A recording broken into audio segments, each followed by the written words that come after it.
मुस्लिम राष्ट्रीय मंच उत्तर प्रदेश के संयोजक यहाँ मौजूद हैं। वो प्रेस कॉन्फ्रेंस कर रहे हैं। उनसे हम बातचीत करेंगे कि वो ये प्रेस कॉन्फ्रेंस किस मुद्दे पर कर रहे हैं और क्यों कर रहे हैं। सर, आपका नाम? मेरा नाम मोहम्मद अफजाल है। मैं राष्ट्रीय संयोजक मुस्लिम राष्ट्रीय मंच हूँ और दिल्ली मेरा केंद्र है। ये मेरे साथ जो है इस्लामाबाद साहब हैं, इनका केंद्र उत्तर प्रदेश है। तो आज की जो हमारी ये प्रेस कॉन्फ्रेंस है, ये विशेष रूप से दो कारणों से हो रही है।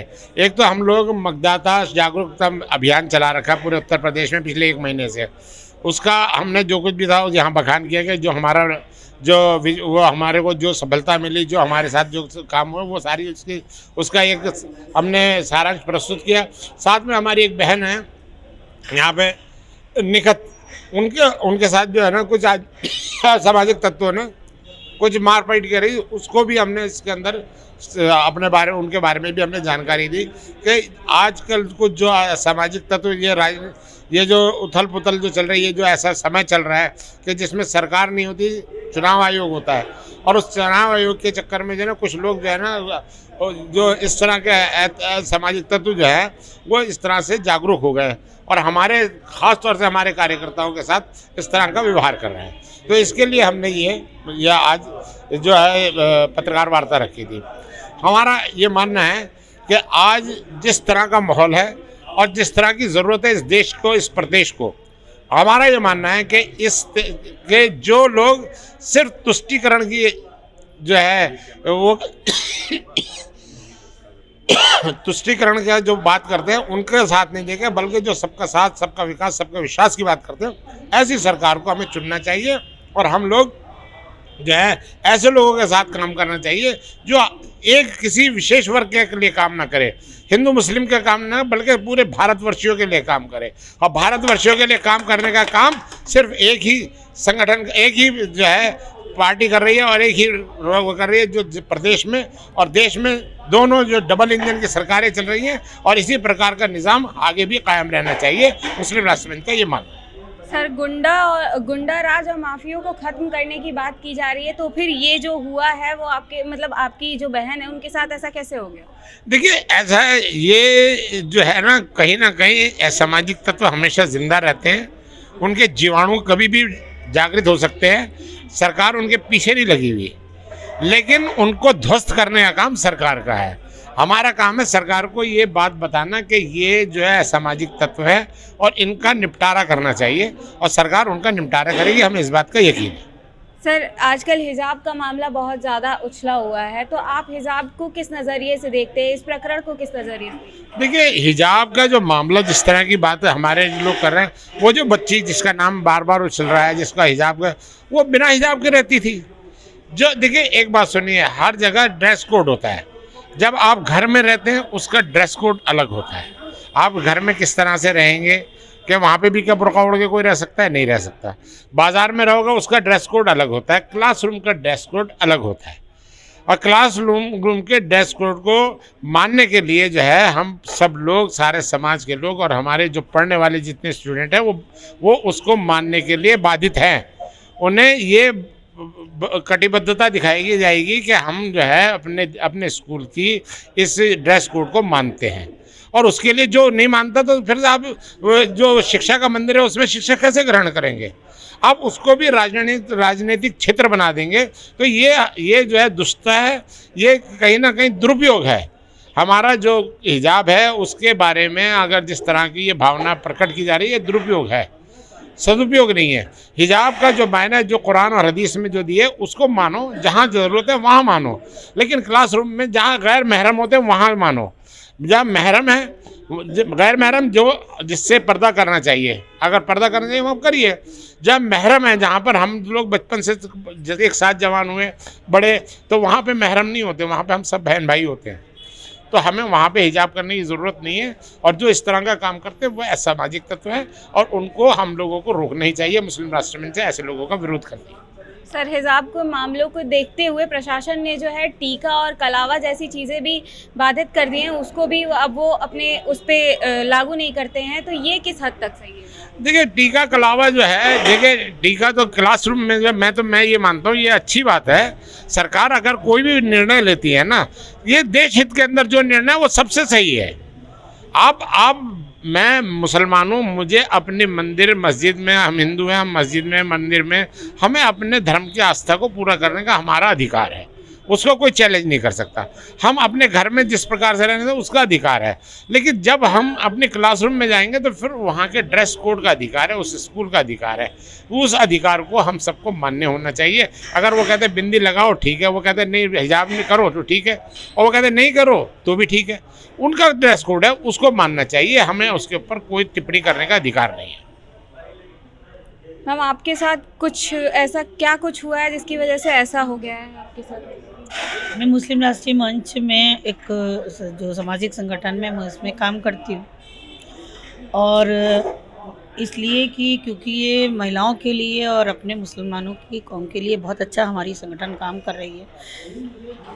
क्योंकि हमारे जो सामाजिक तत्व हैं, मैं जिनको जो अपनी सिर्फ चलाना चाहते हैं और अपनी ही दुकान में जीना चाहते हैं और अपनी दुकान चलाना चाहते हैं, वो नहीं चाहते कि हमारी आवाम, मेरी कौम भी शिक्षित हो जाए, मेरी कौम को भी तर्क करना आ जाए, मेरी कौम को, मेरे यहाँ की जो महिलाएं हैं उनको भी बराबर से चलना आ जाए। हालांकि हदीस और कुरान के लिहाज से तो महिलाओं को बराबर का हक आप सल्लल्लाहु अलैहि वसल्लम ने भी दिया था, लेकिन ये अपने ही नोक पे रखने के लिए अगर कोई चाहते हैं और अगर कोई इनके बीच में खड़ा होकर के हमारे जैसा कोई काम करता है तो उसके लिए ये लोग पीड़ित करते हैं, जैसा कि मेरे साथ में इन्होंने किया।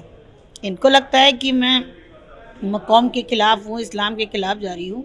इस्लाम और कौम बाद में है, पहले मेरा देश है, पहले मेरी कंट्री है, मेरा देश है, मेरी पूरी हिंदुस्तान की तरक्की है। अगर हम उसके बारे में अच्छा सोचते हैं तो कोई मैं बुरा नहीं कर रही हूँ, और अपनी कौम के बारे में भी, अपने यहाँ की महिलाओं के बारे में भी कि वो उन्नति पे चलें, उनको भी शिक्षा हासिल करने का पूरा अधिकार है ना।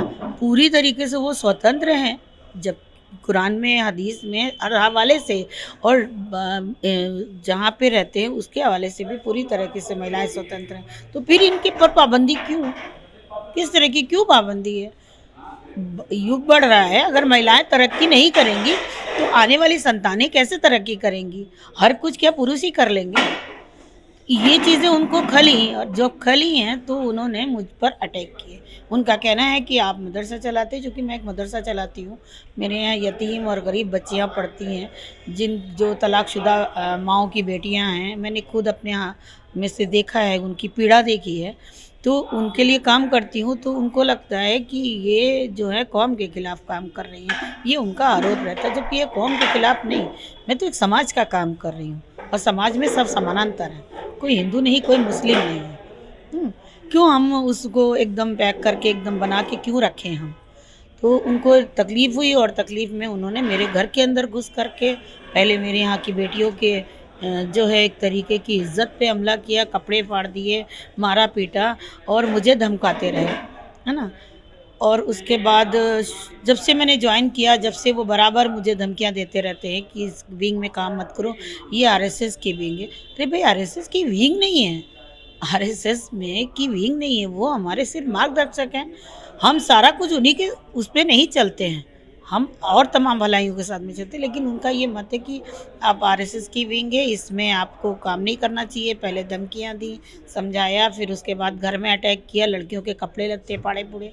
फिर भी जब मैं नहीं रुकी तो अब की बार जानलेवा उन्होंने रास्ते में भी मुझे दिखाया कि तुम नहीं मानोगी तो मैं तुम्हारे ऊपर अटैक ऐसे करूँगा और तुम्हारे लड़के बच्चों को मैं मार दूंगा। वो बराबर इस बात की धमकी देते हैं। अभी इस मारपीट के बाद भी उन लोगों ने, कुछ जो असामाजिक तत्व है, जो इस तरीके के हैं, जिनका कुछ काम नहीं है, सिर्फ उनको इस तरह की गुंडागर्दी करनी है, तो वो उन्होंने अभी उसके बाद भी धमकी दी कि आपके बेटे को अगर देख लिया हमने, हमारे बेटे को उन्होंने कहीं देख लिया, मुझे अपनी गली में या रास्तों में कहीं देख लिया तो जान से मार देंगे। कौन लोग हैं जो ऐसा मतलब कर रहे हैं आप लोगों के साथ, जो ये सारे हमारे ही कौम के एक हैं जो दिखने में बहुत सफ़ेद लिबास हैं। कोई उनको कह नहीं सकता कि इतनी घिनौनी और गंदी हरकत कर सकते हैं। समाज के तमाम लोग उनके बारे में ये सोचते हैं कि बहुत अच्छे लोग हैं, लेकिन उन्हीं लोगों ने किया है। एक अकबरी गेट पे रहते हैं मुजफ्फर हुसैन साहब, हमारे रोशनाबाद कॉलोनी में, जहाँ पे मैं खुद रहती हूँ। उनके बड़े छोटे या बड़े भाई कोई हैं मुशर्रफ, उनके बेटे हैं अबू बकर, उमर, और उसके अलावा जो है जिन्होंने अब की बार मारपीट की है वो साजिद हैं, राशिद हैं, एक सैफ हैं जो इनके दामाद लगते हैं मुजफ्फर हुसैन के। वो ये सब अलग अलग होते हुए भी एक गुट है, एक बड़ा ग्रुप है इनका। इतना सब होने के बाद भी आपको लगता है कि इस राज्य में महिलाएं सुरक्षित है? नहीं, महिलाओं के साथ में सुरक्षा है ही है। महिलाओं के साथ सुरक्षा नहीं होती तो आज आप इतनी स्वतंत्रता से यहाँ नहीं मेरे सामने खड़ी होती। महिलाओं के साथ में सुरक्षा नहीं होती तो बेटियां आराम से पढ़ने नहीं जाती। महिलाओं के साथ सुरक्षा नहीं होती तो इस तरह से नहीं होता। लेकिन फिर भी 5 साल में जितना वो सुधार पाए हैं, जितना सरकार में जितनी दृढ़ता के साथ उन्होंने महिलाओं के बारे में सोचा है, मुझे नहीं लगता कि इसके पहले किसी ने और नहीं सोचा होगा। क्योंकि मैं भी करीब 42-44 साल की उम्र रखती हूँ। मैंने भी बहुत सारी चीज़ें देखी हैं कि रात में 9 बजता था तो मम्मी बस कहाँ हो, 8 बजा मम्मी कहाँ हो, ऐसे शब्द आते थे, फटाफट फ़ोन आना शुरू होते थे। आज माँओं को भी ये सुकून है कि बेटी घर के अंदर वापस सही सलामत आ रही है और बेटियों को भी बड़ी स्वतंत्रता से आराम से बाहर निकल रही हैं। अब ऐसे कुछ ऐसे गुर्गे हैं जो अपने आप में जो है, जो ये भी लहर चली है कहीं कहीं पे कुछ चीज़ें हो गई हैं सब राजनीतिक उसमें, तो उनको लगने लगा है कि हमारी जीत हो रही है, हमारा ये हो रहा है, अब ये लोग मेरा क्या कर लेंगे, अब मैं अपनी गुंडागर्दी से ही इनको दबा डालूं, है ना। अगर डरेंगे तो ये लोग पीछे हट जाएंगे। इस तरीके से कुछ लोग हैं और मुझे लगता है कि अगर दोबारा से हमारी योगी सरकार आ गई तो फिर ये सारी सफाया हो सकते हैं, सफाया होंगे, बिल्कुल होंगे, क्योंकि उन्होंने गुंडों पे बहुत ज़बरदस्त पाबंदी लगाई है। धन्यवाद हमसे बात करने के लिए। ये थे मुस्लिम राष्ट्रीय मंच के संयोजक लोग जिनसे हमने बात की और उनकी परेशानियों को जाना। मैं सोनाली सिंह, डेली इंसाइडर, लखनऊ। और देश दुनिया की तमाम ताजा तरीन खबरों के लिए आज ही गूगल प्ले स्टोर से इंस्टॉल करें हमारा तेजी से उभरता न्यूज ऐप डेली इंसाइडर।